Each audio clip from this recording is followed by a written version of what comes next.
Hi everyone, my name is Dannah Can everyone hear? Is that Hidalgo. Just working? want to start off by thanking the Ventura Potters Guild for Cool. this opportunity. Clay Studio, James Haggerty, Luann Smith, Matt Mitros, and the Clay community at Clay Studio. I am just so thankful for the opportunity to have learned from so many people who are so generous with their knowledge. And yeah, all right. So just want to start off with this image here. I'm originally from Hawaii. I'm born and raised, and I moved to California, Santa Barbara, for the UCSB art program. I'm currently a grad student in my third year. And for whatever reason, I was just actually, no, I know the reason. I was really happy to move because I lived alone for the first time and I didn't have to sit with all my dad's junk. Well, really, it's all our junk, but mostly his junk. He's a hoarder. And so I had this moment of, relief from this particular tension back home, but also really missed home. And I think I was really interested in that kind of dichotomy of emotions where it's like I feel relief, but then also I miss home and everyone. And this kind of painting came from that feeling. And also kind of just relating that tenderness and vulnerability of my parents sleeping on the couch against their hoard. I think is, I don't know, like how I think a lot of children may sometimes see their parents where they're thinking about them in all their nuances of sacrifice and love and anger. And I think that kind of was what this painting came from. But yeah, moving along. These are just some still close-ups of this painting and this funny little 4 scale image, which is a 6x8 painting out on a basketball court. And yeah, and so I felt like I feel like I'm quite receptive and reactive to my surroundings. So moved from family to friends here in Santa Barbara. So these people are in the cohort. But kind of also realizing too that like I've been painting people for so long, like other people for so long, that I felt really inclined to make my own. And so I felt like I would do that. And I got really dramatic about it and made myself into a nude. But also thinking about Titian's Venus of Urbino, Manet's Olympia, and kind of really entering this art history lineage, but commenting also on just how the male artist catapults their career with these female nudes. And I think I was really interested as like a female artist how I am both, female nude and female artist. And so yeah, that kind of relationship. And I think, yeah, I'm just gonna put these feet in real quick because I think I get complimented a lot on them. So yeah, the painting of the feet. And so yeah, I think thinking about myself became a pivotal point in my artistic development that it really informs my ceramic making. And so this image here is a jar I made in 2017 that for whatever reason stuck with me aesthetically, that if I ever made an urn would just kind of look like this, but like urn size, right? And so that kind of sparked this urn project where I felt inclined to obsessively find and create my urn, but kind of going through the motions of like the testing and the finding of what exactly the perfect urn for myself would look like. And so I started creating shapes and forms, just kind of playing with all those things and figuring out what I liked outside of this particular aesthetic, just to see if there was something else besides this that I was really interested in. But in doing this, I think it felt very solemn and serious that I kind of got bored with it. So I started playing with the surface, starting to write in journal entries onto the form, and it kind of evolved to encompass daily mundane life against these, representations of death. And I think it was really interesting for me to start playing with the surface of these jars, reflective of daily life. These are just some examples of the form, playing around with that. And I think what was really interesting that it kind of almost felt like a recording of oneself through time, in like jar, vessel, urn form. Not to say that that version of myself died, but now there's this tangible reflection of oneself or like one's interest during that time period. And then during that time period, I was just really into Raku because I got the chance to do a lot of that during this program. And so, which shout out to Izzy, super happy to have done that with them. Yeah, so flipping through real quick, and then just a quick video on getting that reflective surface. And as mentioned, like I think the Raku process will, I'll talk about that again, but how that burning and that quickness, like almost like being like a co-creator with the firing process was a really interesting thing. Oh, okay, just want to go and move on. Oh, right, cool. And so, as a painter, like, trying to find a way to bridge the two was something that was interesting to me, but I was kind of apprehensive to do. But I just want to try it, and so I did. And I think this particular one with its color relation and its like bodily-esque form, something that I enjoyed doing, but I particularly enjoy the color combo and painterly marks. Tried to be more illustrative, and then kind of also playing with how like the birds kind of create its own texture and play with like ineligibility. That's not right. Making it more difficult to read, but also, ineligible. No, that's different.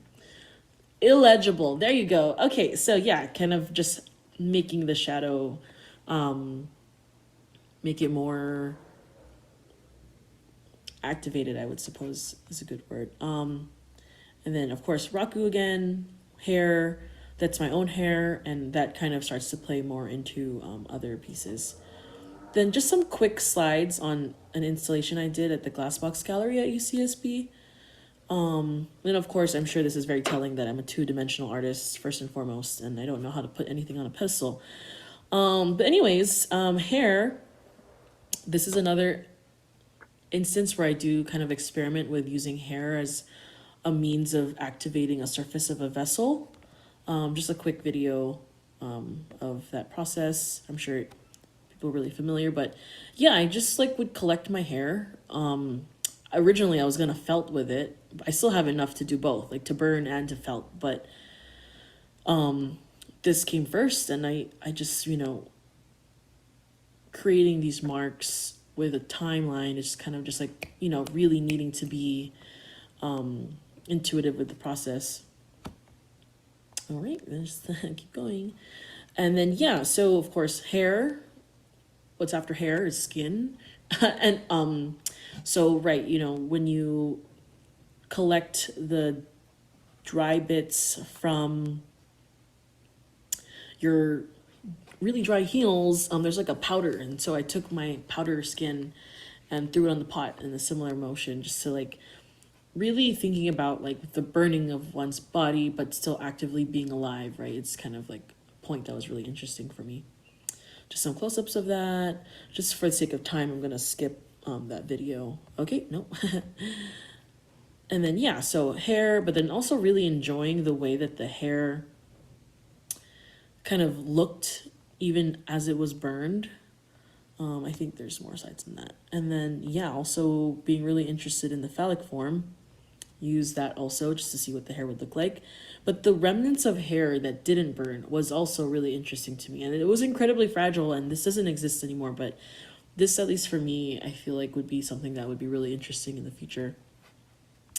I put them together, and I called this, I think, hair, skin, and ales, just because I think that firing process as like a healing mechanism was kind of like the way to heal ailments. This is my heal skin powder specifically for Raku. And then yeah, I for the most of my life, having thrown since 2015 at the earliest, I never really threw anything larger than mugs and like maybe like small jars. And so I really wanted to get to a point where I was throwing more height. And so I would just use my hydro flask as a means of like, seeing how far I got. Yeah. Right. And then so another line that I got really interested in making for whatever reason were phallic forms. Just gonna flip through these for the sake of time. Yeah, and I think at this point I'm can't really take anything super seriously. That I do enjoy little funny things, and I think they're, I don't know, not hilarious, but I just enjoy making them. And really, I think it comes from this behavior by default to use humor as a crutch for either anxiousness, stress, fear. And so, not to say that these were things that I'm not like literally scared of these things, just that maybe they were representational of like vulnerability and intimacy. And that kind of plays a lot in my work. And so, just kind of humorizing the phallic form, pairing them with baby's breath, and just like that kind of relationship made it more almost like digestible. And then right, raku also. And so I'm just gonna flip through some raku forms. Really enjoyed that process of experimenting and exploring forms with these super pretty reflective glazes. This one especially, it's like fire captured. And then yeah, just some quick images of other forms I made just because I was interested in trying to throw larger, and for whatever reason turned into vases. And experimenting with, oh, it's a failed attempt at throwing something thin. I think I like trimmed it and then it just flew off the bat. But yeah, just kind of experimenting with things. And this here was just like a cookie cutter that someone left, and kind of also as an painter, right? Like how can the brush emulate a new mark with the same tool? And so this kind of was an attempt to take that tool and figure out how that would create different marks, like when I drag it, when I push it, when I tap it, sort of situation. And of course, in this cacophony of ideas and divergence, like I just don't get around to glazing. And so this is just like all the things I have yet to glaze, but will glaze. And yeah, I recap real quick in the next minute or so that I do think I have left. Urns, really enjoy doing. I think it takes some sort of humor for me to remain interested in things sometimes, but really love the idea of it becoming a record of daily life, still trying to understand why the urn itself, as a representation of death, seems appropriate to depict this daily life experience.